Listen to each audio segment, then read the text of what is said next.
அஸ்ஸலாமு அலைக்கும். டெய்லி ஒரு ஸ்நாக்ஸ் எபிசோட் 3ல நாம இன்னைக்கு பார்க்க போகிறது சூப்பரான ப்ரௌனி தான் பார்க்க போகிறோம். நான் 200 கிராம் டார்க் சாக்லேட் எடுத்திருக்கேன், 100 கிராம் அன்சால்டட் பட்டர் எடுத்திருக்கேன். இதை டபுள் பாயிலிங் மெத்தடில் நம்ம மெல்ட் பண்ணிக்கலாம். மீடியம் சைஸ் முட்டை 3 எடுத்திருக்கேன். அதை ஒரு பீட்டர் வச்சுட்டு நல்லா பீட் பண்ணிக்கோங்க. 150 கிராம் சர்க்கரை எடுத்திருக்கேன்.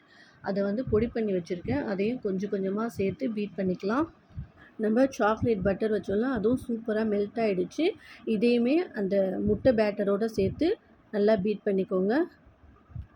இதில் 1 டீஸ்பூன் அளவு வெண்ணிலா எசன்ஸ் சேர்த்துட்டு அதையுமே ஒரு தடவை நல்லா பீட் பண்ணிக்கோங்க. இப்போ ட்ரை இன்க்ரீடியன்ட்ஸ் 100 கிராம் மைதா, அரை டீஸ்பூன் உப்பு, 30 கிராம் கொக்கோ பவுடர் எடுத்துகிட்டு ஒரு தடவை நல்லா சலிச்சிட்டு இந்த மாவை நல்லா கலந்து வச்சுக்கோங்க. இனிமேல் பீட்டர் யூஸ் பண்ணக்கூடாது. நம்ம அந்த சாக்லேட் பேட்டரில் மாவை கொஞ்சம் கொஞ்சமாக சேர்த்து ஸ்பேச்சுலா வச்சுட்டு மிக்ஸ் பண்ணிக்கோங்க. மாவை ஒரே தடவையாக சேர்த்துறாதீங்க. கொஞ்சம் கொஞ்சமாக மிக்ஸ் பண்ணும்போது தான் ஒழுங்காக ஈவனாக மிக்ஸ் ஆகி வரும்.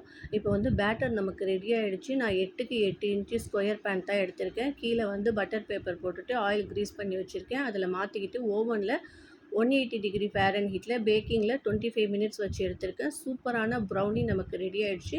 இதை நல்லா ஆற விட்டுட்டு பீசஸ் போட்டுக்கோங்க. கண்டிப்பாக இந்த ப்ரௌனி ட்ரை பண்ணி பாருங்கள். ரொம்ப டேஸ்டியாக இருக்கும். ட்ரை பண்ணி பார்த்துட்டு உங்கள் கமெண்ட்ஸை எனக்கு சொல்லுங்கள். அஸ்ஸலாமு அலைக்கும்.